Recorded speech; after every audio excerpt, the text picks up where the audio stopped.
কোন নজর দিবেন না বন্ধু। আল্লাহ পাক রব্বুল আলামিন ডাক দিয়ে বলেন নবীজি ইয়া রাসূলুল্লাহ ইয়া হাবিবাল্লাহ নবী গো আপনি আমার উম্মতদেরকে জানিয়ে দেন নবী গো এই মানব মণ্ডলে চলার মাঝে অসংখ্য পথ আছে, বাঁকা পথ। তারা এই পথের পথিক হয়ে থাকবে, এই পথ তাদেরকে জাহান্নামে নিয়ে যাবে। তাদের এই কর্ম, এই ব্যস্ততা, এই পথগুলো তাদেরকে জাহান্নামে নিয়ে যাবে রে নবীজি। আপনি তাদেরকে বলে দেন তারা যদি আমি আল্লাহকে ভালোবেসে, আপনি নবীকে ভালোবেসে এই কোরআনটা মেনে নেয়, এই কোরআন বান্দা বান্দীদেরকে আমি আল্লাহর জান্নাতে নিয়ে যাবে। একটু আওয়াজ দিয়ে সকলে বলুন সুবহানাল্লাহ। আমার ভাইরা, আমার বন্ধুগণ, কোন কোরআন আল্লাহ পাক রব্বুল আলামিন নাযিল করলেন? আল্লাহ পাক রব্বুল আলামিন বলেন আলিফ লাম মিম যালিকাল কিতাবু লা রাইবা ফীহি হুদাল লিল মুত্তাকিন।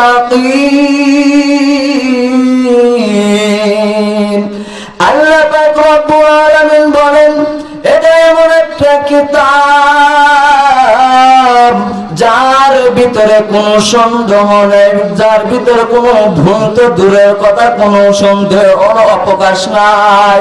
মুসলমান ভাইরা, আমার বন্ধুগণ ভাইজান, দেখবেন আমাদের এই বাংলার জমিনে কত মায়ের সন্তান আছে ডক্টর, ইঞ্জিনিয়ার, বই লেখার পরে দেখবেন শেষ পৃষ্ঠায় সুন্দরভাবে লিখে যায়। যদি এই বইয়ের ভিতরে কোনো ভুল ভ্রান্তি থেকে থাকে তাহলে আমাদেরকে জানাবেন, আমরা কিন্তু সংশোধন হওয়ার চেষ্টা করব। কিন্তু আমার আল্লাহ এই উম্মতের জন্য এমন একটা কিতাব নাযিল করেছেন, এই কিতাবের ভিতর তো ভুল তো দূরের কথা, সন্দেহের কোনো অবকাশ নাই। কিন্তু ভাই গো, এই কিতাব আমরা আজকে এই কোরআন শুনি না, এই কোরআন মানি না, এই কোরআন মানি না, এই কোরআন মানি না। আজকে এই কোরআন থেকে আমি আপনি মুখটা ফিরিয়ে বাঁকা পথের পথিক হয়ে গেছি রে বন্ধু। আবার মনে মনে বলি ও বাজান আমি তো নবীকে ভালোবাসি, আমি তো আল্লাহকে ভালোবাসি। আবার মসজিদ নিয়ে কটূক্তি করেন, ওলামায়ে কেরামদেরকে গালি দেন, শুধু মুখে মুখে বলেন বন্ধু আমি আমার বাপ মুসলমান, আমার মা মুসলমান, আমার দাদা মুসলমান।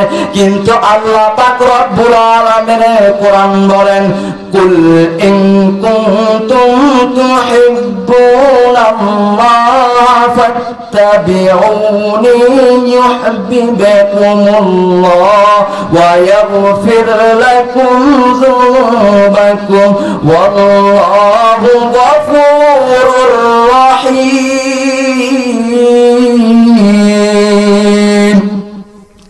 আল্লাহ পাক রব্বুল আলামিন বলেন হে পৃথিবীর মানুষ, শুধু তুমি মুখে বললে আমি আল্লাহকে ভালোবাসি, নবীকে ভালোবাসি, তোমাকে নবীকে আমি আল্লাহকে অনুসরণ করতে হবে। কিন্তু সম্মানিত হাজিরিন, আমি আপনি নবীকে অনুসরণ করি না, আল্লাহকে অনুসরণ করি না বিদায় আজকে আমার ছেলে মেয়েগুলোকে আমাকে অনুসরণ করে না। কথা বলেন ঠিক কিনা?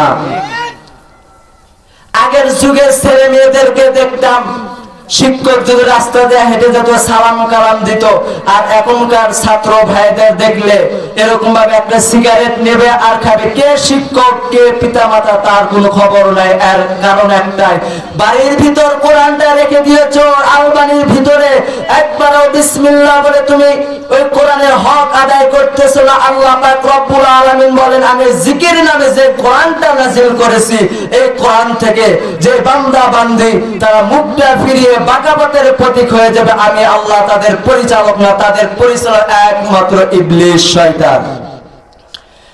মুসলমান ভাইরা, আমার বন্ধুগণ বাজার, যুবক ভাই, একদিন নবীজি মক্কা থাকা অবস্থার পরে একটা মহিলা, যুবতী মহিলা নবীর হাতে কালেমা পড়ে মুসলমান হয়েছে। মুসলমান হওয়ার পর নবীজি ব্যবসার কাজে মক্কার বাহিরে চলে গেছে। কয়েকদিন, কয়েক সপ্তাহ পর আবার যখন নবীজি মদিনায় চলে আসার পরে দেখে ওই যুবতী দুনিয়া থেকে মারা গেছে। এবার আমার নবীজি, আমার রাসূলুল্লাহ সাল্লাল্লাহু আলাইহি ওয়াসাল্লাম ওই যুবতীর কবর জিয়ারত করার জন্য যুবতীর বাড়িতে যাইয়া এবার ওই যুবতী মাকে ডাক দিয়ে বলে, মা গো, আপনার সন্তান কই, একটু ডেকে দেন না। এবার ওই যুবতীর মা বলে, এই আব্দুল্লাহর বেটা মোহাম্মদ, তুমি আমার মেয়ের মাথা খাইছো, তুমি আমার সন্তানের মাথা খাইছো। আজকে তোমার জন্য, তোমার হাতে ইসলাম গ্রহণ করার জন্য, তোমার হাতে ইসলাম গ্রহণ করার জন্য আমার মেয়ে মারা গেছে। এবার নবীজি বলেন, মা, মানুষ তো মরণশীল, একদিন না একদিন তো মরতেই হবে। কুল্লু নাফসিন যায়িকাতুল মাউত, প্রত্যেক প্রাণীকে একদিন না একদিন স্বাদ গ্রহণ করতে হবে। আপনি ধনী হন, গরিব হন না কেন, একদিন না একদিন ওই কবরে চলে যেতেই হবে।